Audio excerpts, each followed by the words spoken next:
Hello and welcome to Follow the Money. I'm Raine Musñgi. Join us as we explore the tools and insights you need to jumpstart your financial journey.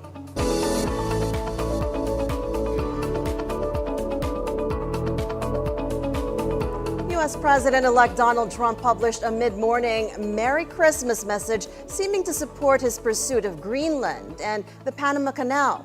Posting on Truth Social on Wednesday with a photo of himself and his wife Melania, Trump followed it up with over 24 retweets of articles or other social media posts that backed his political positions on topics including the controversial Defense Secretary nominee Pete Hegseth and the claims on the areas. Later, Trump published a more lengthy Merry Christmas message that claimed Chinese soldiers were operating the Panama Canal and called out outgoing U.S. President Joe Biden and the Democrats. He criticized Canadian Prime Minister Justin Trudeau and their neighbor's tax regime. Then, Trump nominated Miami-Dade County Commissioner Kevin Marino Cabrera to serve as ambassador to Panama.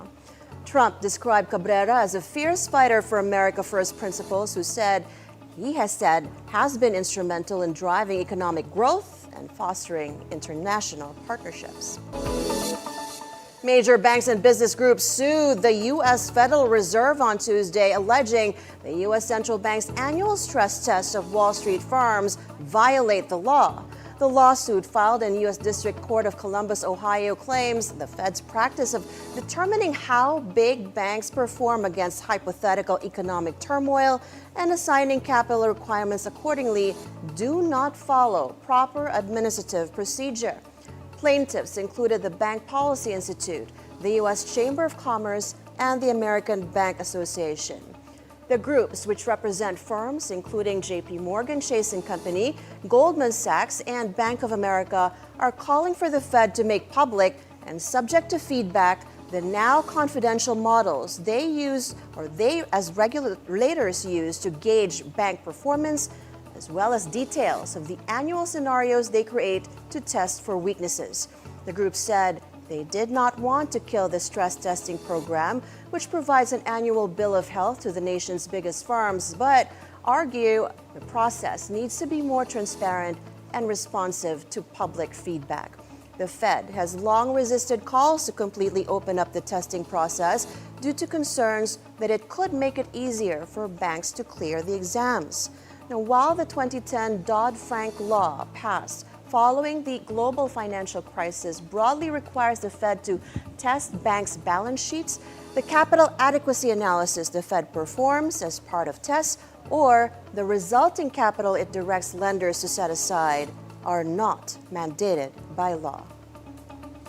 Japan's Nippon Steel is seeing support for its proposal to acquire U.S. steel in the regions of the United States where steel mills are located. Nippon Steel's president Tadashi Imai told reporters on Wednesday Nippon Steel has made a number of commitments to address national security concerns of the Committee on Foreign Investment in the United States, adding he believed there was progress in understanding. Nippon Steel shared a letter to Biden dated December 23rd and signed by 24 U.S. municipality officials in areas where U.S. steel mills are located, asking the U.S. president to approve the takeover deal. On Monday, a U.S. Foreign Investment Committee referred the decision whether to approve or block the $15 billion deal to U.S. President Joe Biden, who has 15 days to decide. Biden and his incoming successor, Donald Trump, have both expressed opposition to the purchase. The deal has also faced opposition from the United Steelworkers Labor Union. Meanwhile, credit ratings agency Moody's gave a positive outlook about the potential merger between the automaker and Japanese rival Nissan. That's after the two companies confirmed this week that they plan to join forces as they faced increasing costs and competition, especially in the race to build cost-effective electric vehicles with demand waning and Chinese competitors' market share expanding. Moody's said that the combination of Honda and Nissan would be credit positive if executed successfully. A report seen by Bloomberg and others said Moody's VP senior analyst Dean Enjo wrote that the Nissan would be especially helped because it has weaker debt metrics than Honda. Anjo added that the integration would be beneficial because the two automakers will be sharing research and development costs. Former Nissan Chief Executive Officer Carlos Ghosn had warned that it would face cost-cutting carnage because the two firms will have total duplication. China and Japan agreed Wednesday to set up talks on often contentious security issues as they seek to improve a relationship riven in recent years by a range of issues, from territorial disputes to the discharge of water from Japan's tsunami-wrecked nuclear power plant. The Associated Press reports that Japanese Foreign Minister Takeshi Iwaya, on his first trip to China since assuming the post in October, sounded positive after meetings with Chinese Premier Li Qiang and former Minister Wang Yi, saying the talks were very candid and wide-ranging. Iwaya raised Japan's concerns about China's military activity near a group of uninhabited islands that both countries claim, as well as China's territorial disputes with other countries in the South China Sea. Li tells Xinhua news agency that Beijing is willing to work with Tokyo to implement the important consensus reached by the leaders of the two countries, promote the sustained and healthy development of bilateral relations, and achieve more new results in pragmatic cooperation. Wang agreed to visit Japan next year for a high-level economic dialogue, including cooperation on the environment, energy conservation, and health and nursing care. Japan announced an easing of visa requirements for Chinese visitors following China's recent decision to allow Japanese to enter without a visa. Japanese retail shares gained Thursday morning after the country agreed with China to introduce more measures to promote tourist visits. The deepening political turmoil in South Korea is taking its toll on the country's economy. According to data from Korea Exchange, President Yoon Suk-yeol's controversial martial law declaration has driven away foreign investors from the South Korean stock market from December 4 to 20.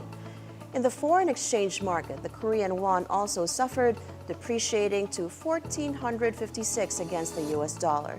According to a survey from the Korean Federation of Small and Medium Businesses, nearly 47% of restaurants and hotels incurred cancellations of year-end events. Russian companies have begun using Bitcoin and other digital currencies in international payments to counter Western sanctions. Finance Minister Anton Silvanov said on Wednesday this year that Russia permitted the use of cryptocurrency in foreign trade and has taken steps to make it legal to mine cryptocurrencies, including Bitcoin. Russia is one of the global leaders in Bitcoin mining. Sanctions have complicated Russia's trade with its major partners such as China or Turkey, as local banks are extremely cautious about Russia-related transactions to avoid scrutiny from Western regulators. Earlier this month, Russian President Vladimir Putin said that the current U.S. administration was undermining the role of the U.S. dollar as the reserve currency by using it for political purposes, forcing many countries to turn to alternative assets. He singled out Bitcoin as an example of such assets, saying that no one in the world could regulate Bitcoin. When we come back, we'll talk about what we can expect for sari-sari stores in 2025. Packworks CEO Bing Tan unpacks his predictions for us. Stay on the Bilyonaryo News channel and follow the money.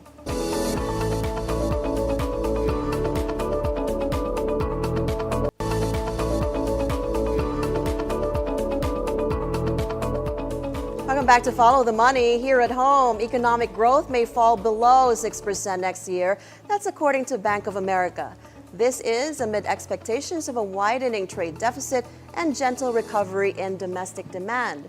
Bank of America securities economists for the Philippines forecast that the country's gross domestic product, or GDP, will grow by 5.9% next year. This will narrowly miss the government's target of 6 to 8% in 2025.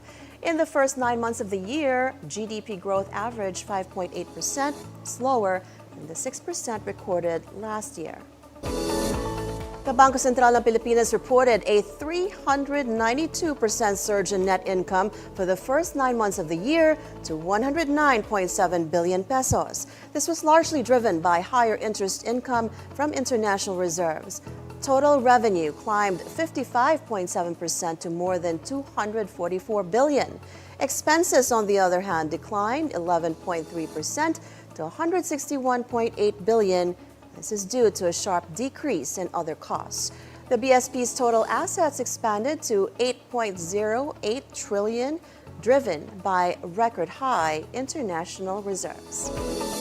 The Energy Regulatory Commission, or ERC, sets a 25 peso per kilowatt-hour price cap on the backup power that the National Grid Corporation of the Philippines can offer. In a recent commission meeting, ERC adopted an offer price floor to 0 per megawatt hour and a price ceiling of 25,000 pesos per megawatt hour. This is equivalent to 25 pesos per kilowatt hour in the country's reserve market. The move came after the Department of Energy, or DOE, imposed a temporary price cap of 32,000 per megawatt hour, or 32 pesos per kilowatt hour. The ERC explained that the amount is excessive, prompting it to set a more reasonable ceiling to limit inflated prices in the market. An analyst believes that a bill seeking to extend the maximum term for land leases for foreigners to 99 years will help the Philippines to attract more investors. Philippine Institute for Development Studies Senior Research Fellow John Paulo Rivera said investors may commit to projects in the country if they see the availability of long-term leases, as gives the assurance of stability. He also expects industrial parks and economic zones may benefit from the measure since foreign firms are more likely to invest. Last week, the House of Representatives and Senate approved separate bills allowing foreigners to lease land up to 99 years from 75 years. For our special interest segment, the humble sari-sari store remains a cornerstone of Philippine grassroots retail, serving as the backbone of many communities. Now, in 2024, the neighborhood variety stores have faced challenges like inflation and supply chain pressures, while benefiting from innovations in technology and microfinance. Joining us today is Beng Tan, CEO of Packworks, the Filipino startup revolutionizing the way sari-sari stores operate with its award-winning tech solutions that empower over 300,000 store owners across the Philippines. Beng, good morning and welcome to Follow the Money. Hi, good morning and Merry Christmas. Merry Christmas. Thank you for having me. Thank you for being here. We appreciate it. And so can you give us a brief overview of what Packworks does and how it actually helps the sari-sari store owners? Well, Packworks is a B2B platform. Our goal is to connect the big FMCG or fast-moving consumer goods companies to the sari-sari stores, right? We're heavily focused on doing indirect reach and marketing and as a platform to the sari-sari stores that we serve. Mm-hmm. And was our information correct that inflation did actually hurt sari-sari store owners this year, along with other factors? Yes, I actually am more sad about the fact that Filipinos are probably eating less as well. Truth be told, our average transaction value was about 1,000 pesos last year. This year, it's the same amount, right? And so if you look at depreciation value of the peso by 20%, right? It means that people are really, they have the same amount of money and they have to figure out how to budget what they spend on. And looking at these challenges, of course, sari-sari store owners are making so little already, but engaging you does not mean a cost to them. Yes, that's correct. And I think that's one of the things that resonate to a lot of people and we're very proud of.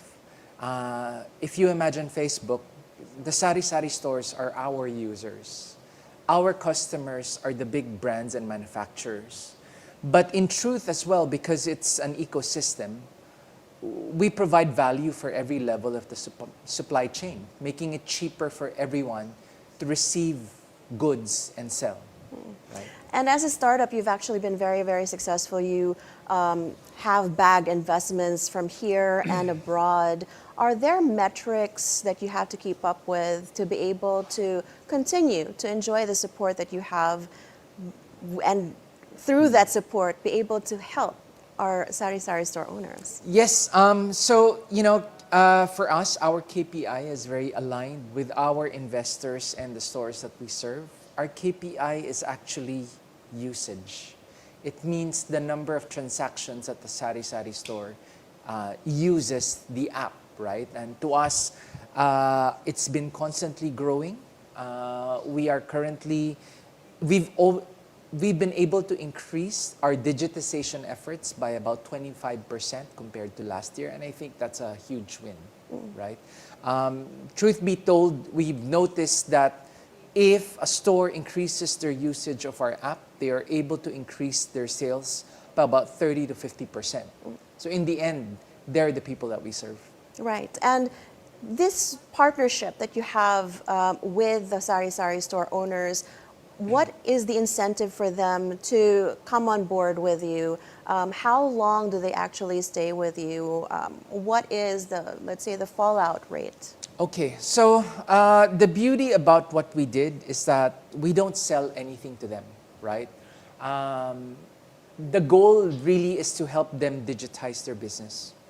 As we do that, one, they don't have to purchase anything from us. We don't sell.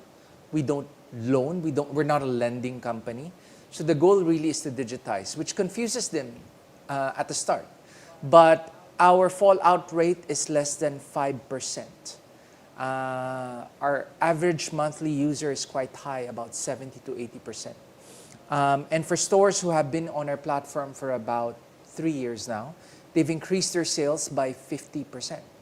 And so you can't contest these numbers. They help the store really through and through. And looking at, from the perspective of the Bilyonarios, it's great that we're helping the small retailers improve their business. But what does it mean for big business owners? How does it benefit them that we are actually able to prop up the small retailers as well? Well, the value proposition is a list of things. There is they say there's about 1.3 million sari-sari stores. Out of 110 million people, that's roughly about one store for every 100 people or 20 families, right? That's a street. So all of these sari-sari stores are logistically placed nationwide. Number two, what we focus on is the term indirect reach. It is actually a supply chain efficiency. For every fast-moving consumer goods company that we've served, we've been able to increase their indirect reach by easily 100 to 150% per annum. And that's valuable for them. By being more efficient, they are able to improve their supply chain reach. I think for those that are in logistics and distribution, they understand these numbers are quite significant. Mm-hmm. Right, and we were talking off air about how, helping these small retailers actually help the general economy as well. And you've handled all these interviews several times over the years, but you're seeing a different kind of trend for this year. What are the key insights? What are the emerging trends that you're seeing in e-commerce and among small retailers? Okay, so the average age of the Filipino worker is about 25. They're mostly millennials, young people, right? So they're ready to actually acquire and absorb technology, right? And so I think that's part of the reason why our efforts in helping them digitize their business are also increasing. That's one. Number two, there has to be a real understanding as to what the value proposition that we provide is. And I think that as we trickle down the technology to the last mile store, what we're seeing is that at least the stores, are more excited about digitizing their business. Number three, as our money gets, I guess, The value gets devalued smaller. against the dollar, the cost of logistics is only going to rise, which means that as we build our platform, we want to make sure that we can drive down the cost of getting these goods to the sari-sari stores as much as we can, right? And so digitization is a trend. And for those that warmly receive digitization, it actually lowers their cost. We believe that we become more powerful as the money becomes more devalued, in fact. No, that's how we see it, because fuel costs and logistics and manpower costs continue to increase. Right. But we were also saying that perhaps the digitalization across the country is not coming fast enough. Yes. It needs a lot of work. Infrastructure needs a lot of work, to be honest. But for every store that we were able to digitize, we've seen that they were able to increase their sales by 50%, right? And so every location where internet happens, trade and economy also increases. And so it's a cycle that I think government and private institutions should actually double down on. Infrastructure on internet is very, very important. Right. And you, because of your business, you've also seen your users take on fintech, financial technology. What has been the key insight there? Are they taking on more loans, perhaps, because they're part of that fintech ecosystem? I think big or small, everyone needs capital. That's the truth, right? But what we wanted to solve was to drive down the cost of capital to the smallest stores, right? I mean, we've heard it before. Formal institutions want to lend to rich clients, right? But our goal was really to drive down the cost for lending to the smallest stores who don't have enough credit scoring information except the transaction data that they put on our platform, right? And so that's one of the things that we're quite proud of. Truth be told, no, the stores that we work with do not want to borrow money because they've been burned by loan sharks already. But we had to educate them because we wanted to bring informal sector to the formal sector, right? That is the advocacy that we're trying to build. And the only way that you can drive down the cost of money and interest to the stores is by digitizing it. Otherwise, it's going to be so expensive, right? What's the scalability plan for Packworks? By how much do you want to grow in the coming year, 5 years, 10 years down the line, both in terms of clients and users? What will it take to get there? It takes a lot of commitment, resources, to be honest. But I think we're quite proud that we were able to convert quite a lot of believers this year. One thing that I do want to share is that I'm honestly so excited to potentially become a technology export. Fast-moving consumer good companies have been inviting us to go to other Southeast Asian countries. And if we could do that and provide the same platform, serving the smallest of entrepreneurs, creating an inclusive environment, right, for trade and business at the grassroots level, I would be so proud if my team could do that, right? And so... is that in the immediate well, they've made timeline? an offer. They've made an offer to get us out of and providing Indonesia, Indochina with our technology. And I guess that's the question. If we did not provide value, why would these multinationals want to expand us to another country? And I think that should create pause to a lot of our local investors and local manufacturers as well. Okay, so capacity building, how much is that likely going to cost or need in the coming year or three? Well, so long as it's funded by the client, right? I mean, that's how business goes, right? But I think from a business model perspective, they see that we really help the grassroots. Number two, we are doing something that they could not solve before. And I'm very excited to actually give it a shot and see how we can help them further. Perhaps as a last note, you're engaged in social entrepreneurship. You've been recognized quite a bit for it in the past couple of years. What does it mean for you? Why did you start it in the first place? You could be doing, not having to engage 300,000 small retailers. What drives you? Pandemic, COVID perhaps. Life's short, right? We're all given a finite set of years on this earth, right? I want to make sure that my life creates a difference. And by providing help really for the stores, I guess that makes you happier than being rich, right? The goal isn't being rich. The goal is helping people because I want the Philippines to succeed. And that's really my intention. On that note, we're grateful to have you here. Thank you so much, and we're proud of the recognition and honors you've received throughout the world. Thank you so much for being here. Packwork CEO Bing Tan. Maraming salamat. Thank you again to Bing Tan for sharing his thoughts. As sari-sari stores adapt to the challenges and innovations of 2024, they remain vital to local economies, embodying resilience and ingenuity. And before we go, we leave you with this thought from former U.S. President Barack Obama, whose administration supported enterprises with 17 tax cuts, improved access to capital, and expanded support for high-growth businesses. That's all in the small business area. He said, small businesses are the engines of the economy, and their success drives community prosperity.